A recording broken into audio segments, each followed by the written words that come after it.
কোটা সংস্কার আন্দোলনকে ঘিরে হত্যাকাণ্ডকে গণহত্যা আখ্যা দিয়ে বিএনপি মহাসচিব মির্জা ফখরুল ইসলাম আলমগীর বলেছেন, এ থেকে দৃষ্টি সরাতে জামায়াত নিষিদ্ধ ইস্যুর প্রজেক্ট নিয়েছে সরকার। সংবাদ সম্মেলনে তিনি এসব কথা বলেন। হাসান মাহমুদের রিপোর্টে বিস্তারিত। বিএনপি চেয়ারপারসনের গুলশান কার্যালয়ে সংবাদ সম্মেলনে মির্জা ফখরুল ইসলাম আলমগীর বলেন, বিএনপি বহুদলীয় গণতন্ত্রে বিশ্বাসী, আর রাজনৈতিক দল নিষিদ্ধ করে বাকশাল কায়েম করতে চায় আওয়ামী লীগ। এখন জন্ম সনদ দিয়ে খোলো বিকাশ স্টুডেন্ট অ্যাকাউন্ট, নিজের বিকাশ নিজে কর। অবশ্যই আমি গণহত্যা বলি, আমি আজকের আমাদের বক্তব্যের মধ্যে গণহত্যা বলা আছে। আমরা তো মনে করি জাতিসংঘ হস্তক্ষেপ হওয়া উচিত।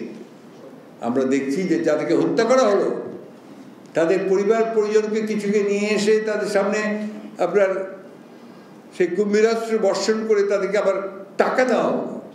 আপনার পুলিশ গুলি করে মেরেছে, সেই একটা পুলিশের এখন পর্যন্ত আপনি ব্যবস্থা করার জন্য ব্যবস্থা নিলেন না। যে সরকার একটার পর একটা ইস্যু তৈরি করে, সেই ইস্যুকে ডাইভার্সনের দিকে নিয়ে যায়।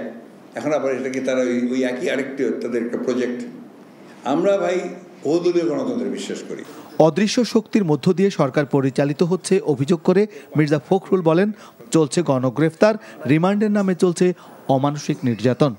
যে আপনারা আবার সেই আগের মতোই একটা ফিয়ার ফোবিয়া তৈরি করতে চাইছেন, একটা ত্রাসের রাজত্ব সৃষ্টি করতে চাইছেন এবং সমস্ত রাজনৈতিক কর্মীদেরকে রাজনীতি থেকে দূরে সরাবার কাজ করছেন। তো যদি আক্রমণ করে থাকে আর যে হারে পুলিশ গুলি করেছে, গুলি চালিয়েছে, সেখানে তো আপনার অন্তত একজন দুজন তিনজন করে তো বিএনপির লোক পরিচিত থাকতে পারতো, তা তো কেউ নেই। ছাত্র আন্দোলনের সমন্বয়কদের ডিবি অফিসে তুলে নিয়ে কর্মসূচি প্রত্যাহার সরকারের দেউলিয়াত্বকে প্রমাণ করে উল্লেখ করে মির্জা ফখরুল বলেন, শিক্ষার্থীদেরকে নিয়ে সরকারের মন্ত্রীরা বাজে মন্তব্য করছেন।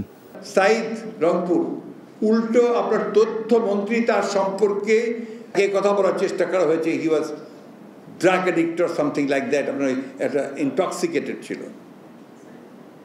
এটা একটা চরম একটা মস্করানো একটা শরীরের সঙ্গে এর চেয়ে বড় মস্করা তামাশা এবং একটা